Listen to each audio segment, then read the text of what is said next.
ফিফায় ওরা আছে, ওরা কখনো মুসলিমদের হাতে কাপ নিতে দিবে না, যে কোনো ভাবেই হোক ওরা আটকে দেবে মুসলিমদেরকে। মরক্কো পছন্দ করার কারণ ওদের যে কালচার, আমি একটা মুসলমান হয়ে ওদের যে কালচার, তারপরে যে ওদের খেলোয়াড়দের সব কিছুই আমার ভালো লাগে। আমি মূলত একটা কররা আর্জেন্টিনা সাপোর্টার ছিলাম, আরও সাপোর্টার করতাম, কিন্তু এগুলো সব বাদ দিয়ে আলহামদুলিল্লাহ ইরান তো চলে গেছে, তারপর আরও বিভিন্ন মুসলিমদের চলে গেছে। জানো তো 13টা মুসলিম দল এবার ফিফাতে এসেছে খেলাতে। তো আমি প্রতিটা দলকে সাপোর্ট করেছি। কিছুদিন আগে আর্জেন্টিনার সাথে মিশরের খেলা হয়েছে, ওটাও সাপোর্ট করেছি। তো ওটা যখন যে আপনি আর্জেন্টিনা সাপোর্টার ছিলেন, এখন কেন হঠাৎ পাল্টা? হঠাৎ আমি পাল্টেছি যেন এতটি মুসলিম দল এসেছে, তো ওদের প্রতি আমার একটা অনুপ্রেরণা এসেছে। তো ওদের সাথে আপনারা যা দেখতেছেন, এর আগে মিশরের সাথে যে খেলাটা হয়েছে, ওই খেলাটা কিন্তু আমি বলবো না, হয়তো অনেকে দেখেছে, ওদের সাথে একটা দুর্নীতি করা হয়েছে। হ্যাঁ, ফিফা রেফারিরা করেছে, ওটা আমি বলবো না, পুরো বিশ্ব দেখেছে। তো এরকম যদি কিছু না হয়, ওদের খেলা যা দেখতেছি আলহামদুলিল্লাহ আজকে আশাবাদী, ইনশাল্লাহ মরক্কো জয় হবে ইনশাল্লাহ। কেন কতটুকু আত্মবিশ্বাস? হ্যাঁ, আত্মবিশ্বাস তো আলহামদুলিল্লাহ পুরাটাই আছে।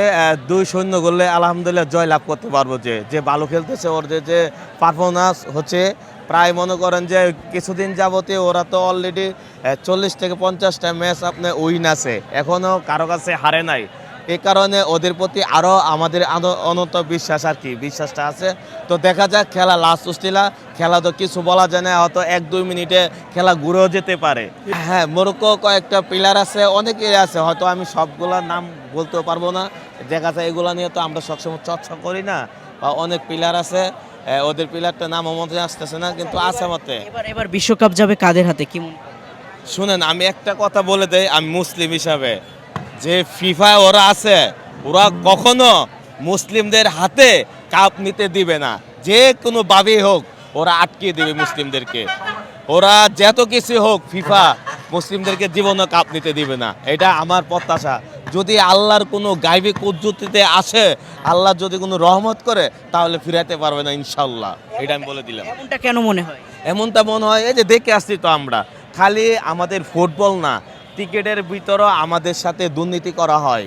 আমাদের যে মুসলিম টিমগুলো আছে, আমাদের সাথে পাড়াপড়শি, আমি খারাপ বলবো না, যে ভারত আমাদের সাথে যা করে এই টিকিট নিয়ে, ওই টিকিট বুট নিয়ে, তো এগুলা কি বলবো, সবাই দেখতেছে এগুলা, বুঝছেন। তো এখন আশাবাদী ইনশাল্লাহ, খেলা যখন চলতেছে, হাফ এন আওয়ার হয়েছে, সামনে তো আরও খেলা আছে, দেখা যাক ইনশাল্লাহ। আমরা খেলা শেষে পরবার আপনাদের সাথে আমি সাক্ষাৎকার করবো ইনশাল্লাহ।